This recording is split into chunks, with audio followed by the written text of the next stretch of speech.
Hey hey, bonjour les amis.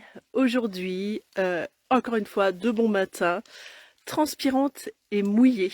Je suis mouillée et je voulais te parler aujourd'hui euh, de la notion que la vie est faite d'obstacles. Et je vais te poser cette question, qu'est-ce que tu choisis? Est-ce que tu choisis de laisser ces obstacles déterminer ta destinée, ta vie, ou est-ce que tu décides de t'adapter, de changer, de prendre des décisions pour continuer à avancer? Je m'appelle Laetitia Mazax, je suis chiropracteur, mère de 2 enfants, chef d'entreprise, etc. Et qu'est-ce qui m'amène à te parler de ça? Je voulais, avant ça, te parler de ce qui s'est passé ce matin, tout simplement. Ce matin, j'ai mon réveil qui a sonné pour me lever, pour aller faire du sport. Donc, comme à l'accoutumée depuis plusieurs jours, j'avais préparé mes petites affaires et quand le réveil a sonné, ouah, c'était un peu dur parce que je me suis couchée un peu tard hier. Et j'ai appuyé sur snooze et le réveil a ressonné 10 minutes après. Et je me suis dit, allez, tu y vas, tu y vas, tu y vas. Et je me prépare et là, première déconvenue, j'ouvre la porte, le sol est mouillé. Je me dis, ouh, ça sent moyen. Alors, première chose, première règle, première leçon que j'apprends, c'est que c'est pas parce que le sol est mouillé que il pleut ou qu'il va pleuvoir. Première leçon. Donc, récolte les informations, mais récolte les informations pour ce qu'elles sont. Ne présuppose pas ce qui va se passer. Donc, en gros, j'étais en train de me chercher des excuses pour pas y aller. Mais comme ça fait un petit bout de temps que je suis rodée à ça et que je me laisse pas décourager par ce genre d'informations, je suis sortie quand même. Ça a duré une demi-seconde, même pas.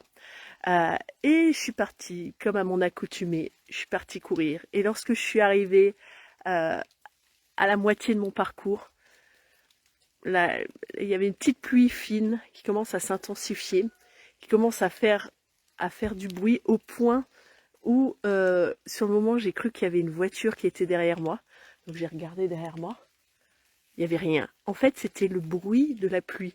Et chez nous, ça fait tellement longtemps qu'il n'a pas plu et que j'ai pu être dehors quand il pleut ou avec la fenêtre ouverte quand il pleut, c'est que j'avais pratiquement oublié le son de la pluie. Et en fait, là, qu'est-ce qui se passe? Je me dis, oh, flûte, je vais me faire tremper. Et là, tout de suite, des mauvaises idées ont envie de venir, du style t'es nul, pourquoi t'es sorti, tu vas encore rentrer toute trempée, etc. Et là, hop, en une fraction de seconde, en un claquement de doigts, je me dis non, te laisse pas aller dans ce cercle de pensée. Transforme ses pensées. Premièrement, pense aux fois précédentes où tu es allé courir, où tu as eu à courir sous la pluie. Parce que oui, ça m'est arrivé. J'ai fait le parallèle avec d'autres situations où j'ai eu des embûches à surmonter. Ça m'a fait repenser à des situations dans ma vie où j'ai dû affronter, faire face à des situations. Et le tout est de se dire, est-ce qu'on se laisse abattre par cette situation? Est-ce qu'on abandonne ou est-ce qu'on en fait une force? Et on a toujours le choix, je pense. Et là, je décide d'en faire une force. Je me dis, bon, il pleut. Tu as deux solutions.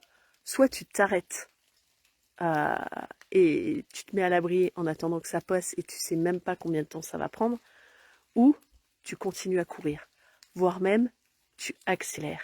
Et donc du coup, c'est ça qui m'est venu en tête. Je me suis dit, accélère, allez, ça va être ton moteur.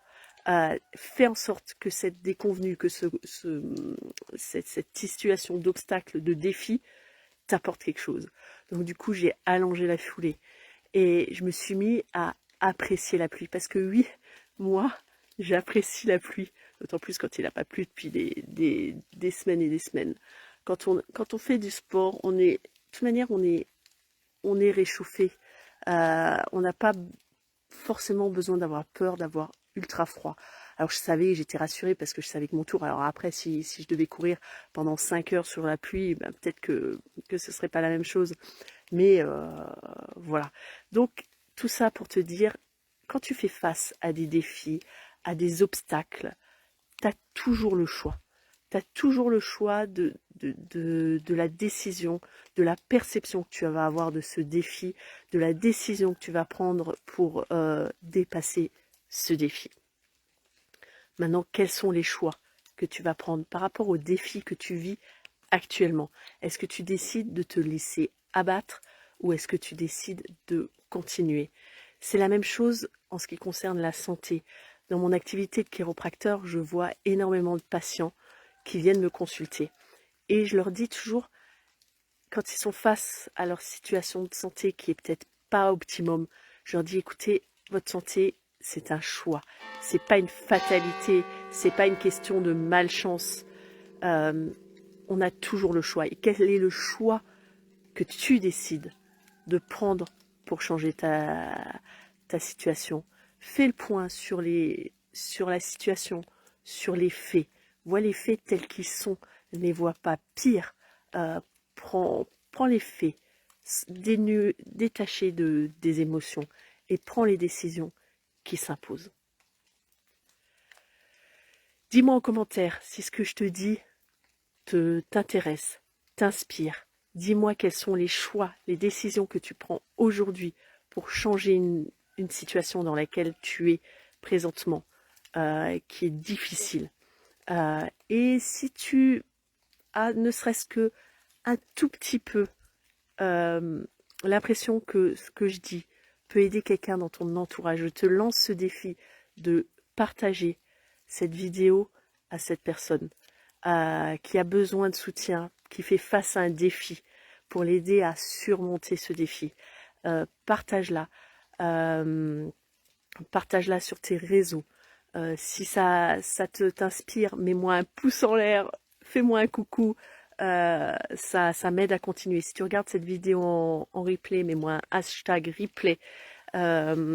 Donc partage cette notion.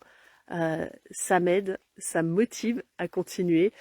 J'ai d'ailleurs eu, petit aparté, j'ai d'ailleurs eu un petit message hier d'une personne qui m'a fait très très plaisir, qui m'a dit continue à faire ce que tu fais, c'est top. Donc j'attends vos messages. Alors je ne quémande pas, mais ça vous coûte rien de faire un petit coucou, de mettre un pouce en l'air, un petit cœur, et surtout partage.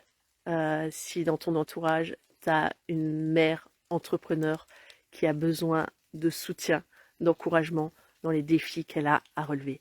À ciao.